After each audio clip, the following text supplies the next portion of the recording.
Automated AEDs అంటారు, automated electrical defibrillators అంటారు.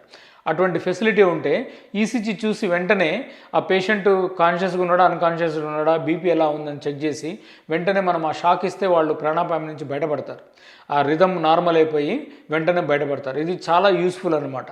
So ECG అనేది ఎంత యూస్ఫుల్ అని అంటే చాలామందికి హార్ట్అటాక్ నుంచి వెంటనే ట్రీట్మెంట్ తీసుకోవడానికి ఆస్కారం అయింది టైంకి.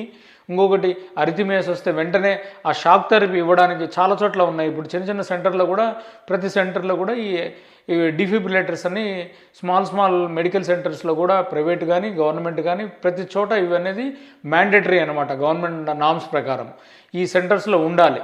అట్లాంటి వాళ్ళల్లో ఈసీజీ వాళ్ళు రీడ్ చేయలేకపోయినా వాళ్ళు ఎవరికైనా దగ్గరలో ఉండే వాళ్ళకి మనం ఈసీజీ మనం పంపించగలిగితే వాళ్ళు రీడ్ చేసి వెంటనే మీరు బీపీ చూడండి, బీపీ నార్మల్గా ఉందా లేదా, బీపీ నార్మల్గా ఉందనంటే వెంటనే ఏదైనా ఇంజెక్షన్ చేయవచ్చు. కార్డోన్ కానీ, అడినోసిన్ కానీ, లేకపోతే డిల్టియాజమ్ కానీ, ఇట్లాంటి బీటా బ్లాకర్ కానీ ఇట్లాంటి ఇంజెక్షన్స్ ఇచ్చి మనము సూప్రావెంటికులర్ అరిథిమియాస్ని సేవ్ చేయొచ్చు. వెంటికులర్ అరిథిమియాస్ అయితే కూడా ఒక్కోసారి ఇంజెక్షన్తో మేనేజ్ చేయొచ్చు. లేదు అని అంటే మనం షాక్ థెరపీ అంటారు, ఏఈడి. ఆ షాక్ థెరపీ ఇస్తే ఇమ్మీడియట్గా వాళ్ళు రెస్పాండ్ అయ్యి ప్రాణాపాయం నుంచి బయటపడతారు. సో ఈసీజీ అనేది చాలా గొప్ప ఇన్వెన్షన్ అండి.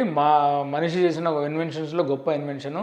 ఇంతవరకు చాలా మార్పులు వచ్చాయి, కానీ ఈసీజీలో మటుకు అంటే ఇది 1871లోనో ఎప్పుడో కనుక్కున్నారు. ఇది 18th later part of 18th సెంచరీలో 1870sలో కనుక్కున్నారు ఈసీజీ అనేది. ఇంతవరకు దాంట్లో మార్పు రాకపోవడం అనేది గొప్ప ఇన్వెన్షన్ ఇది. మిగతా వాటిల్లో చాలా వాటిల్లో మార్పులు వచ్చేసాయి. టెక్నాలజీ ఎవ్రీ 5 yearsకి 10 yearsకి there will be lot of quantum hike in technology. But ఈ ఈసీజీ అనేది ఒక బేసిక్ టెస్ట్లో మటుకు ఇంతవరకు ఏమి మార్పులు రాలే.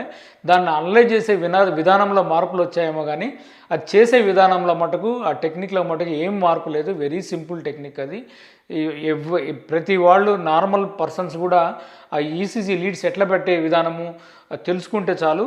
చాలామంది నార్మల్ పీపుల్ కూడా, నాన్ టెక్నికల్ పర్సన్స్ కూడా, మెడికల్ నాలెడ్జ్ లేని వాళ్ళు కూడా ఈ ఈసీజీ చేయడం అనేది చాలా ఈజీ అండి.